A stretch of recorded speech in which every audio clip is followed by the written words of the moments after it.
Yung pagkatapos Thank you so much, Asap fam. It's a girl. It's a girl. It's a girl. Ano naman sa showtime, ha? Abang-abang yan.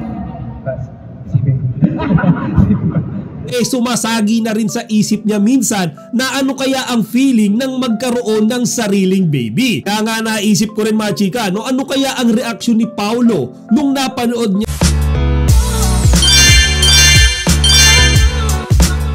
Magandang araw ng linggo mga chika, nakasimba na ba kayo? So bago tayo magsimula mga chika, inaanyahan ko muna kayong mag-subscribe dito sa ating munting channel para palagi kayong updated sa mga latest at nagte-trending na mga showbiz balita. Marahil ay pinagkakaguluhan ngayon ng mga Kim Pao fans ang recent post ni Kimi ngayon lang mga kachika sa kanyang Instagram account. Dito nga kasi mga kachika ay nagawa siyang i-congratulate ng kanyang ASAP family. Pero mga kachika, yung pinaka nakakaaliw dito ay nung habang nagpapasalamat si Kimi sa ginawang pagbati or pag-appreciate sa kanya nung kanyang ASAP family, out of nowhere mga kachika ay bigla niyang sinabi yung mga katagang it's a girl. Mga chika, na usually ay sinasabi lang ng isang babae kapag siya ay buntis. Yung pagkatapos Thank you so much, Asap fam, for the congratulations.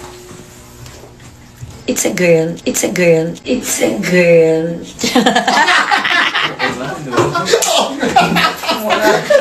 Bitin siya. Alam naman natin mga chika na nagbibiro lang that time si Kimi kasi diba tawa nga siya ng tawa at nagtatawanan din yung kanyang mga kasama sa dressing room. Kaya nga kanina mga chika habang pinapanood ko yan bigla na namang lumawak yung imagination ko kasi diba hindi lang pala mga fans yung nag-iisip niya mga chika. Diba tayo mga Kim Pao fans tinatawag silang Mr. and Mrs. Abilino. So si Kimi pala mga chika yung imagination niya mas malayo pa. Siguro kahit biro lang yan mga kachika sumasagi na rin sa isip niya minsan na ano kaya ang feeling ng magkaroon ng sariling baby. Kaya nga naisip ko rin mga chika ano kaya ang reaksyon ni Paolo nung napanood niya yung video na yan ni Kimi. Kasi diba parang sinabi ni Kimi na it's a girl, na parang gusto niya ay girl. Si Paolo kaya mga kachika it's a girl or it's a boy yung gusto niya. Anyways mga kachika sinakyan lang naman natin yung biro na yan ni Kimi. And I'm pretty sure darating din tayo sa point na yan kapag silang dalawa ay talagang ready na. Samantala mga chika, today is Sunday and usually talaga namang nagja-jogging or nagwo-workout ang Kim Pao ng magkasama. Pero not today mga kachika kasi unfortunately maaga ang naging preparation ng ASAP para sa kanilang pagla-live ngayong araw. Kaya mga chika si Kimi ay maagang pumasok. May video nga siya mga chika na pinapakitang nagsiset up na sila ng stage sa ASAP as early as 7 AM. So nakakalungkot man na hindi natin sila nakitang magkasama today. It's very justifiable naman kasi work nila yan mga chika. Kapag may conflict of schedule paniguradong babawi naman sila niyan sa ibang araw. At bukod pa nga mga kachika sa early preparation ng ASAP ngayong araw, isa pa sa nakikita ko kaya hindi sila nakapag-jogging kaninang umaga ay dahil feeling ko mga chika ay napagod si Papa Paolo sa kanyang event na dinaluhan kagabi. Di ba mga chika, nandun ulit siya sa Ultra Mega Expo 2024. Inabot na nga yan mga kachika ng late ng gabi kaya siguro si Papa Paolo ay tinanghali ngayon ng gising.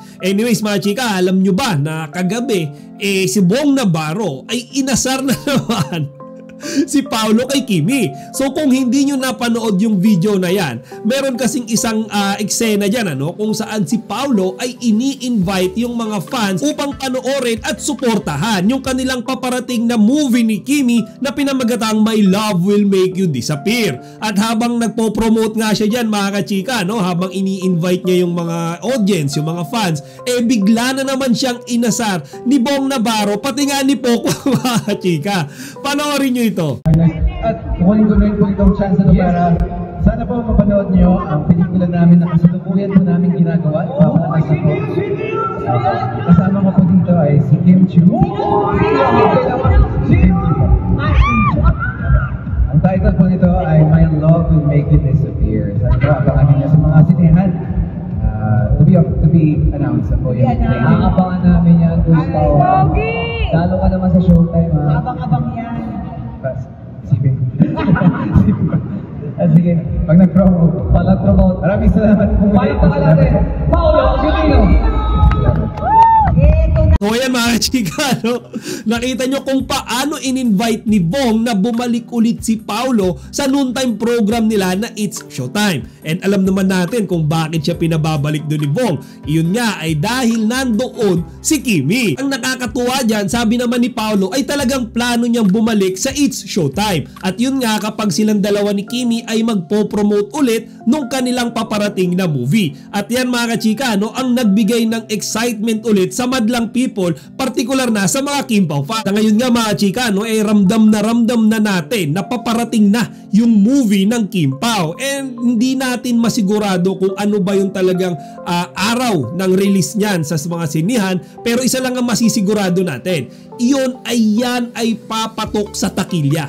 Box office yan. Panigurado mga chika. Personally for me mga chika, kaya siguro alalay lang ang Kim Pao din sa pagpopromote or pag-endorse nung paparating nilang pelikula para maiwasan din talaga yung sapawan.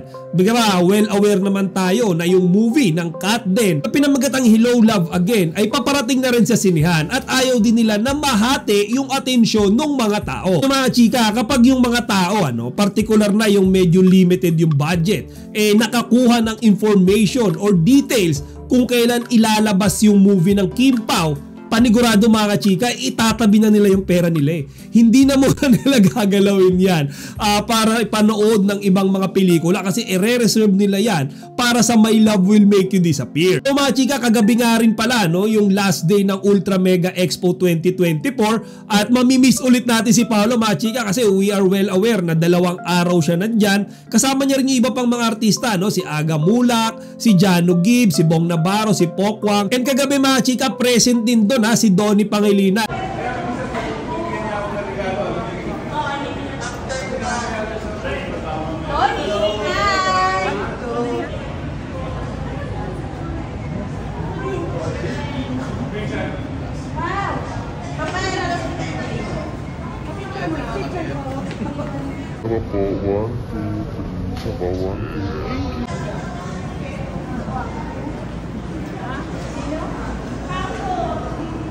Di ba nung nakaraang araw, Saturday, si Bel Mariano yung nag-perform. So, kagabi mga chika, last night, si Donnie Pangilinan mga chika, yung nakasama dyan ni Paolo. So, yun lang muna mga chika. Sa ngayon, abang-abang lang muna tayo dyan sa sinabi ni Kimi kung yan ba ay girl talaga or baka naman boy yan. Joke lang mga chika. Have a blessed Sunday everyone. Chika Patrol signing out.